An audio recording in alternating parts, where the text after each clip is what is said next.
Hi, welcome back to the short tutorial. In this video, I will teach you how to get the Snapchat on the PC. So many people are searching about it, how you can basically do it. So watch this video till the end and you have to follow the same procedure. And if this video really helps you out, do subscribe to my channel.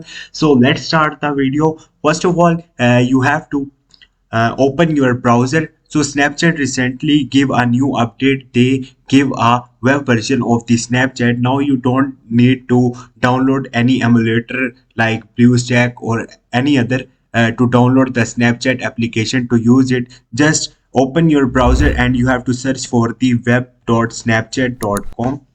Once you will search for it, right here you have to give the login details. I have already logged into my account, so it's not asking from me. But when you search for the web.snapchat.com, you have to give your login details like email, username, and your password. After that you will be logged into your Snapchat account. From here you can use it. Also you can send streaks to your friend by just turning on your camera.